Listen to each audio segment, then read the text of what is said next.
सिंधु सभ्यता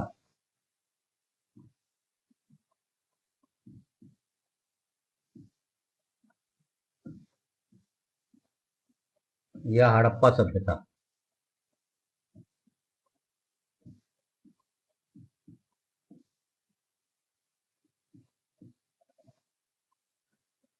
सिंधु सभ्यता या हड़प्पा सभ्यता। सिंधु सभ्यता को हड़प्पा सभ्यता क्यों कहते हैं वो, और हड़प्पा सभ्यता को सिंधु सभ्यता क्यों कहते हैं। सिंधु सभ्यता सिंधु नदी के किनारे प्रारंभिक स्थलों की अवस्थिति या स्थिति होने के कारण सिंधु सभ्यता कहते हैं, और हड़प्पा सभ्यता इसलिए कहते हैं क्योंकि सर्वप्रथम खुदाई हड़प्पा में किए जाने के कारण इसे हड़प्पा सभ्यता कहते हैं। अधिकांश प्रारंभिक स्थलों में सिंधु नदी के किनारे स्थित होने के कारण इसे सिंधु सभ्यता कहते हैं। कभी कभी क्वेश्चन आता है,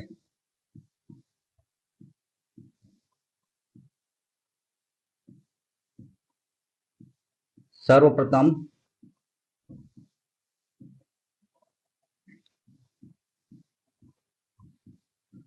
हड़प्पा सभ्यता की जानकारी किसने और कब दी।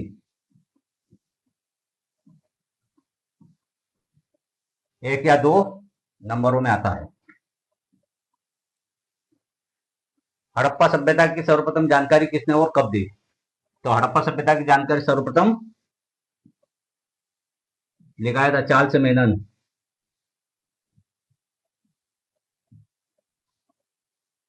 दूसरा लिखाया था सर जॉन मार्शल। तीसरा लिखाया था मार्टिमर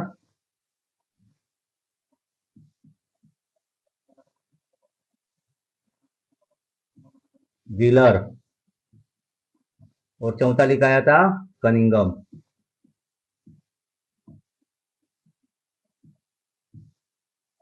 चार्ल्स मेनन ने कब जानकारी दी थी, 1826 में। सर जॉन मार्शल कौन थे, निदेशक थे, महानिदेशक। मार्टिमर महत्वपूर्ण खुदाई की थी, और कनिंगम जनक कहा जाता है भारतीय पुरातत्व का। तो सर्वप्रथम जानकारी किसने दी थी, सर्वप्रथम जानकारी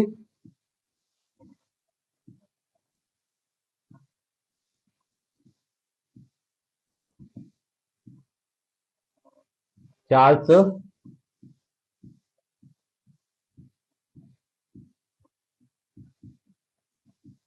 1826 में दी, जिसने हड़प्पा टीले का उल्लेख किया था।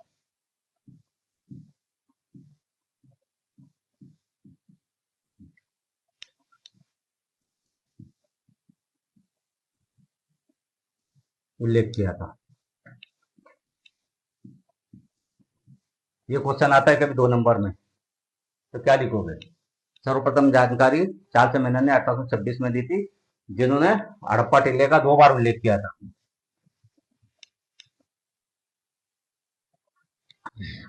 सिंधु सभ्यता में सबसे प्रमुख स्थल हड़प्पा और मोहनजोदड़ो था। तो हड़प्पा स्थल की खोज कब और किसने की थी, ये क्वेश्चन आता है।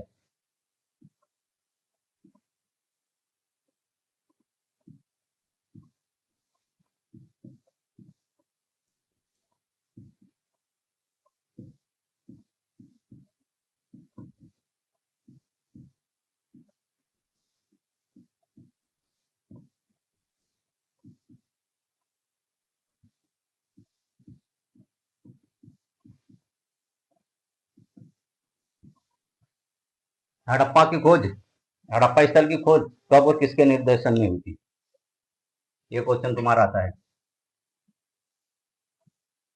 हड़प्पा की खोज किसने की थी, दयाराम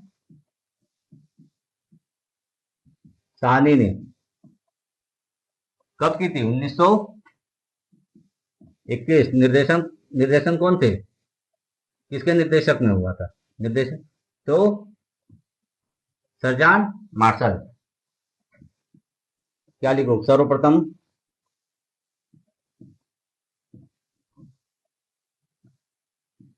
हड़प्पा 1921 में प्रकाश में आया।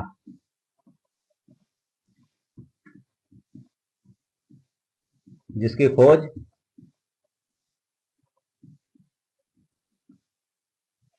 दयाराम साहनी द्वारा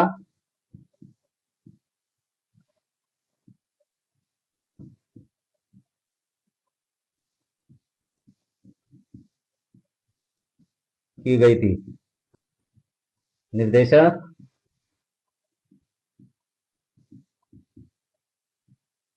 सर्जन मार्शल थे। ऐसे क्वेश्चन बनते हैं।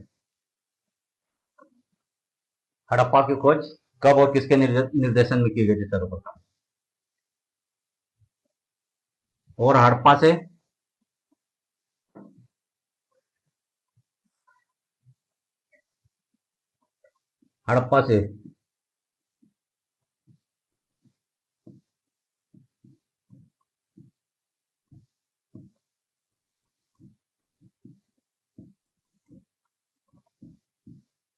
कौन सी महत्वपूर्ण जानकारी मिली?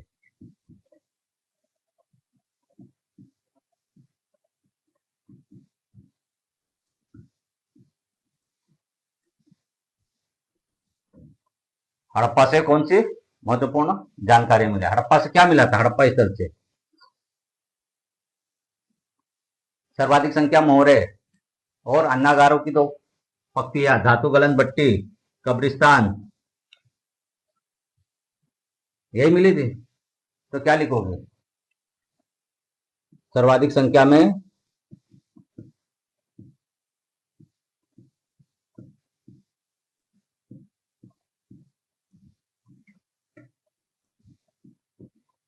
सर्वाधिक संख्या में मोहरे, अन्नागारों की दो पंक्तियां, धातु गलन भट्टी,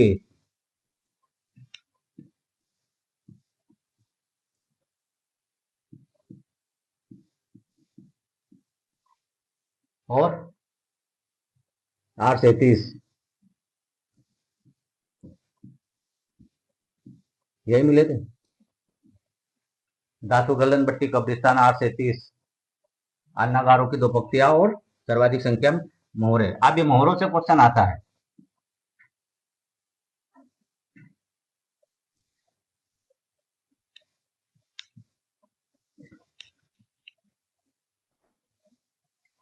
सेंधव मोहरे,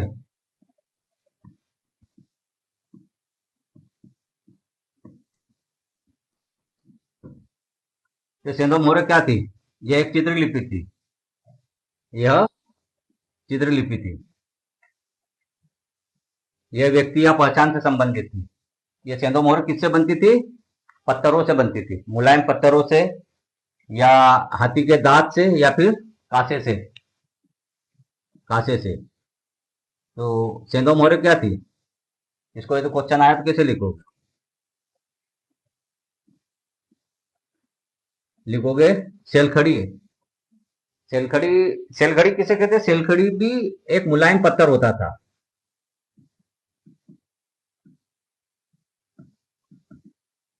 मुलायम पत्थर को ही सेलखड़ी कहा जाता था। मुलायम पत्थर को ही सेलखड़ी कहा जाता था। ये मोहरे किसके लिए उपयोग क्या था? मोहरे का व्यापार में इसका उपयोग होता था, सजावट के लिए उपयोग होता था, ऐसा निशान लगाने के लिए या छाप लगाने के लिए मोहरे का उपयोग होता था। तो क्या लिखोगे इसको? सेंधव मोहरे। तो सेंधव मोहरे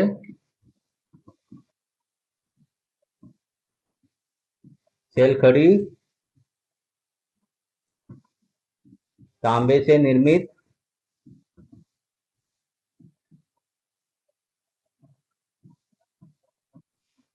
हड़प्पा के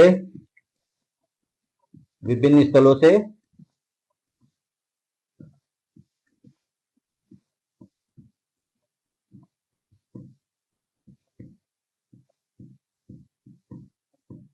प्राप्त हुई। और क्या? सेलखड़ी जिस पर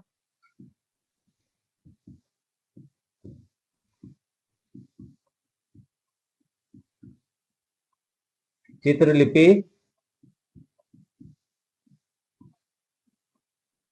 मानव, पशु आकृतियां,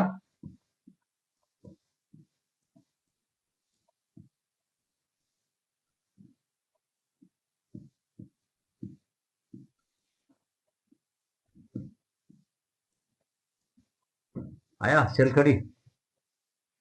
पत्थर को कहते थे, मुलायम पत्थर को, जो छाप लगाने या फिर निशान लगाने के लिए मोहरे बनाई जाती थी। तो ये सिलखड़ी है, आता है सिलखड़ी।